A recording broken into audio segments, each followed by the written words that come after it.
नमस्कार, knocking-news.com में आपका स्वागत है। मैं हूं गिरिजेश वशिष्ठ। मंकी पॉक्स बड़ा अभी हाल के दिनों में आपने बहुत अखबारों में पढ़ा होगा कि एक नई बीमारी आ गई है, मंकी पॉक्स। और मंकी पॉक्स जो है ना, वो देखने में भी ख़तरनाक लगती है। एक तो कोरोना वायरस तो अंदर जाता था, निकल जाता था, मॉर्टेलिटी रेट नहीं थी, कुछ नहीं था। उसको तरह तरह से उसको हाइप करने के लिए आपको नंबर चाहिए, इतने केसेस आ गए, उतने केसेस आ गए। मंकी पॉक्स की एक फ़ोटो दिखा दो, उसी से आदमी डर जाता है। और ये जो खतरनाक कही जा रही है, खतरनाक है नहीं, खतरनाक कह भी सकते हो। सबके खतरे अलग अलग होते हैं। किसी को बर्रैया भी खतरनाक लगती है और किसी को शेर भी नहीं लगता है।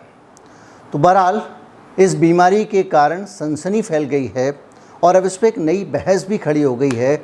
और वो बहस ये है कि क्या इस बीमारी को साजिशन फैलाया गया, क्या ये बीमारी किसी ने दुनिया में फैलाई है, ये भी बहस खड़ी हो गई है।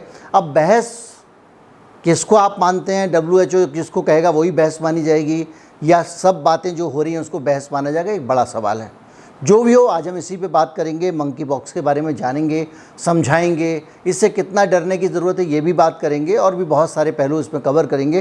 कहीं मत जाइए, चैनल को सब्सक्राइब कर लीजिए। मैं अभी हाजिर हुआ।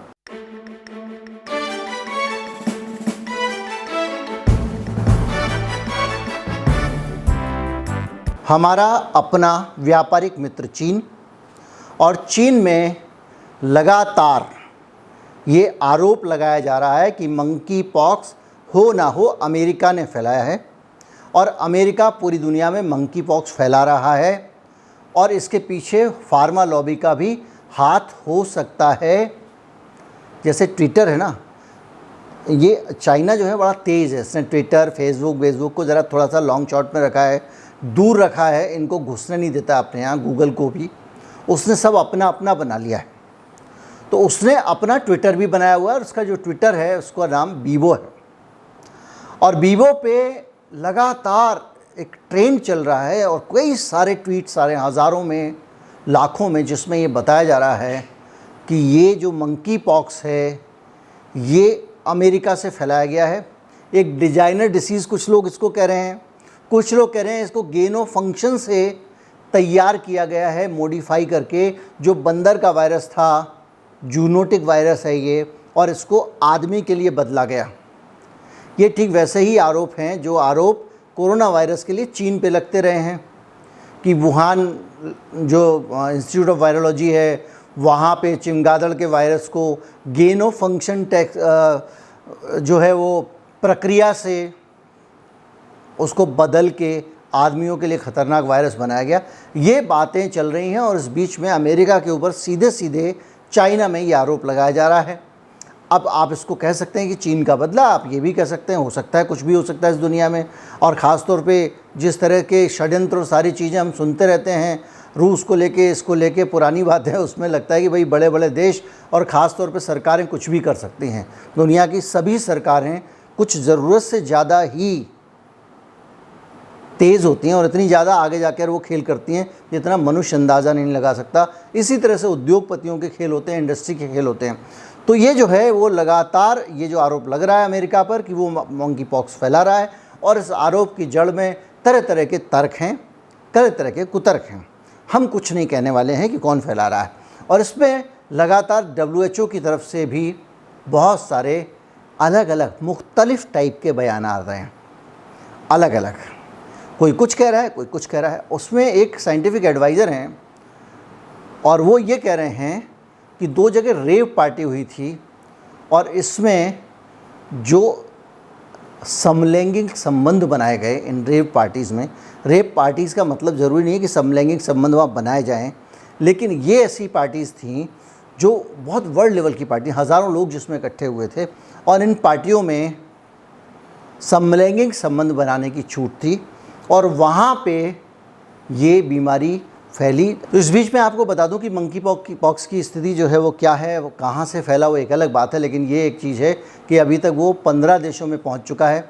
भारत में अभी तक इस तरह के कोई चांसेस नहीं है कि भारत में पहुँचा हो, और लेकिन वहाँ पे भारत में उसको अलर्ट कर दिया गया है, खतरे की घंटी है ही। ब्रिटेन, फ्रांस, जर्मनी, में बहुत तेज़ी से मंकी पॉक्स फैल रहा है।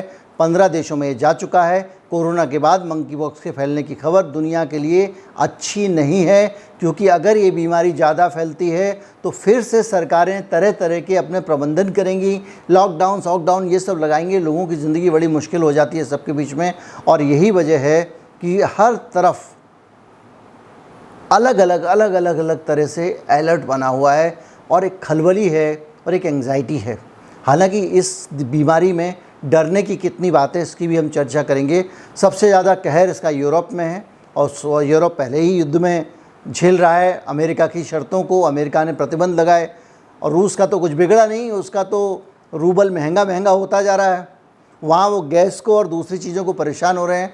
और इसी तरह से जो America, Britain, Italy, France, Sweden, Spain, पुर्तगाल, Australia, Germany, Israel, Canada, Netherland, Belgium, Austria और स्विट्ज़रलैंड में मंकी पॉक्स के मामले आ चुके हैं। इतने सारे देश, और इन देशों को आप पहचानिए, इनका एक कैरेक्टर देखिए, ख़ास तरह के देश हैं ये सब मंकी पॉक्स का शिकार हो चुके हैं। और ये इसको रोक पाना मुश्किल होता जा रहा है। और इसका जो ट्रांसमिशन रेट है वो 3.3% है और 3.3% से लेकर 30% के बीच में है। ट्रांसमिशन रेट का मतलब क्या होता है? ट्रांसमिशन रेट का मतलब होता है एक रोगी से कितने लोगों को ये हो सकता है। अब इसको कैसे फैलता है ये समझिए। कोरोना की तरह इसको लेकर बहुत ज़्यादा भ्रम नहीं है कि उसमें पहले ये हुआ नहीं, वो सरफेस छुओगे हाथ लग जाएगा, उससे फैल जाएगा। तो आप सब कुछ सैनिटाइज करते घूम रहे थे, सड़क से लेके आपके रेलिंग से लेके जहाँ जाओ हाथ धो। कई लोग बाहर पैकेट आता था डिलीवरी के लिए तो उसको बाहर रखवाते थे 2-2, 3-3 दिन के लिए सैनिटाइज़र छिड़क के, तब घर में आने देते थे, क्योंकि लोगों को पता ही नहीं था। बाद में पता चला कि उस सरफेस से फैलता ही नहीं है, फिर बाद में पता चला कि वो हवा से ही फैलता है। इतनी सारी चीज़ों के पहले कहा कि ड्रॉपलेट से फैलता है, ड्रॉपलेट गिर जाएगी आप छू लोगे। लेकिन मंकी पॉक्स के बारे में एक चीज़ बहुत क्लियर है कि अगर ये किसी को हुआ है और उस आदमी के शरीर के संपर्क में प्रत्यक्ष रूप से या परोक्ष रूप से आपका शरीर आता है। प्रत्यक्ष रूप से कैसे आया? मान लीजिए आप गले वाले मिल लिए, या जो समलैंगिकता की बातें हो रही हैं, या विपरीत लिंग का मामला है, ऐसी स्थितियों में, या मतलब कुल मिला के वो आपके शरीर में अगर वायरस है, दूसरे आदमी के शरीर को रगड़ोगे तो उसको चला जाएगा। इस तरह से वो फैलता है। ये एक खतरा उसके बारे में बताया गया है। और दूसरा ये कि भाई आपने चादर इस्तेमाल किया, अब वही दूसरे ने कर लिया बगैर धुला हुआ, तो उसको लग सकता है। इस तरह की वजह इसके फैलने के पीछे बताई जा रही हैं। और ये बयानात जो है ना वो लगातार बदलते रहेंगे, आप देखते जाइएगा। और ये चेचक के टीका जो है, देखिए चेचक को लेके 2 नाम ज़्यादा चल रहे हैं। कोई इसको चिकन पॉक्स लिख रहा है, कोई इसको स्मॉल पॉक्स लिख रहा है।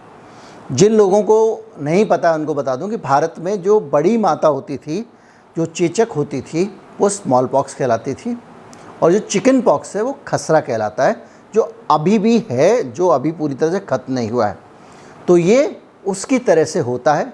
शरीर पर तरह तरह के फफोले जैसी, फुंसियाँ जैसी निकल आती हैं, गांठें निकल आती हैं, और वो एक ख़ास समय तक आपके शरीर पर 15 से 20 दिन रहती हैं। उसके बाद वो चली जाती हैं। मैंने आपको बताया थी, WHO के एक एक्सपर्ट थे डेविड हेमन, उन्होंने कह दिया कि समलैंगिकता से फैलती है। कह क्या दिया उन्होंने? कहा कि उस रेव पार्टी से फैली होगी, जिसके बाद में तमाम दुनिया भर में सनसनी हो गई और जो LGBT समुदाय के लोग हैं बहुत ज़्यादा इससे नाराज़ थे। बाद में पता चला कि नहीं, ये इसका उस के लैंगिक रुझान से कोई मतलब नहीं है, ये शारीरिक संपर्क के कारण फैलती है, इसलिए वहाँ से ये फैल गई होगी। और अब ये कहा जा रहा है कि ये अगली वैश्विक महामारी बनने वाली है। मॉडर्ना टीका किंग, वो इसका टीका लगाने का ऐलान कर चुके हैं कि हम इसका टीका बनाएंगे। बहुत सारे देशों ने दुनिया के इसके टीके पे काम करना शुरू कर दिया है, इसके वैक्सीनेशन पे काम करना शुरू कर दिया है। बहुत सारे देशों ने इसके लिए दवाएं बनानी शुरू कर दी हैं। बहुत सारे लोग एंटीवायरल ढूंढना शुरू कर दिए हैं। उनका कहना यह है कि ये वायरल इन्फेक्शन है और ये इसको काबू कैसे करना है, कंटेन कैसे करना है। जब कोरोना आया था उससे पहले इस तरह की चीज़ें आती रहती थी, चली जाती थी। इतना बवाल नहीं होता था कि पूरी दुनिया घबरा जाए। आज भी ना तो ये एपिडेमिक है ना ये पेंडेमिक है। ये लोकलाइज वायरस फैल रहा है कुछ देशों में, लेकिन अब पैनिक फैलाना भी एक व्यापार है। पहले डर फैलाइए, फिर डर को भुनाइए, वही सिलसिला चल रहा है। अब ये लक्षण 2-4 हफ्ते रहते हैं इसके, ऐसा बताया गया है, और उसके गंभीर होने पर जान जाने का खतरा होता है। हालांकि दुनिया में अभी तक एक की भी जान नहीं गई है। ये बंदर को होता था और इसकी जो डेथ रेट है वो 3% बताई जा रही है। लेकिन कैसे बताई जा रही है जब कोई मरा ही नहीं है, तो आप खुद सोच लें। और इस चीज़ में मांसपेशियों में डर, जब भी कोई वायरल होता है, देखिए शरीर में दर्द, पीठ में दर्द, कमर में दर्द, ठंड लगना, थकावट, ये सारे सिम्टम्स आते हैं। चेचक जैसे दाने हो जाते हैं वो इसमें भी आते हैं। और इसको देखते हुए national centre for disease control NCDC ने भारत में अलग से तैयारियां करनी हैं, और जो भी आदमी बाहर से आएगा उसकी जांच की जाएगी, और उसको जो उन देशों से आएगा जहां पे मंकी पॉक्स है। अब 15 देशों से आने वाले लोगों की पहले जांच की जाएगी, उनको आइसोलेट कर लिया जाएगा, उनको नेशनल इंस्टीट्यूट ऑफ वायरोलॉजी में उसका सैंपल जाएगा, और उसके बाद में जो है उनकी जांच की जाएगी। ये सारी चीज़ें की जा रही हैं। इस बीच में WHO लगातार अपने पुरानी भूमिका में आ गया। उसका कहना है कि किसी देश में एक भी केस निकले तो हम ये मान के चलेंगे आउटब्रेक हो गया वहाँ पे, मतलब वहाँ पे ये बीमारी फैल गई। अब भैया हम 150 करोड़ के देश हैं, एक आदमी को निकला है तो फैल गई मान के चलोगे? WHO है। मैं WHO को बड़ा भला समझता था। मुझे लगता था कि दुनिया के 600 देश अपने अपने रिप्रेजेंटेटिव भेजते हैं, जो रिप्रेजेंटेटिव एक समय पे बदलते रहते हैं। ऐसा संस्थान जो भी फैसला लेता होगा वो न्यूट्रल लेता होगा, लेकिन देखने में आया कि उसके फैसलों को लेकर बहुत विवाद हो रहे हैं। अब ये इस तरह की जो फैसले इस वक्त कुल मिला के, कभी किसी बीमारी को ये भी कहेंगे कि पैनिक की बात नहीं है, नॉर्मल बात है, या हर चीज़ को बहुत बड़ा बना दिया जाएगा और उससे उसको भुनाने की कोशिश होगी? क्या हम ये मान के चलें कि जो मेडिकल लॉबी है या जो फार्मा लॉबी है वो सारी चीज़ों की नीतियां तय करने लग गई है, हर चीज़ में हस्तक्षेप करने लग गई है? बहरहाल जो भी है, लेकिन इतना मैं ज़रूर कहूँगा कि इस बीमारी से डरने की बात नहीं है। फैटेलिटी का कोई भी अभी तक केस नहीं आया है। इसके मरीजों को दूर से देख के पहचाना जा सकता है, क्योंकि उनके यहाँ पे दाने दाने दाने होते हैं। तो ये नहीं है कि आप हर जगह मास्क लगा के घूमिए, ये मास्क की भी इसमें ज़्यादा ज़रूरत नहीं है। शारीरिक संपर्क लोगों से बचाना है। ज़्यादा बीमारी आएगी, मोजे पहन लेना, ग्लव्स पहन लेना, पूरी बाजू के कपड़े पहन लेना, और क्या करना है। हालांकि इंडिया में आई नहीं है तो इतना भी क्यों सोचना। ये सब मनोविलास के लिए खबरें पढ़ते रहिए, टेंशन की कोई बात नहीं है। उम्मीद करता हूँ वीडियो आपको अच्छा लगा होगा। अच्छा लगा हो तो ज़्यादा से ज़्यादा लोगों तक पहुँचाएँ, चैनल को सब्सक्राइब कर लें। नमस्कार, जय हिंद।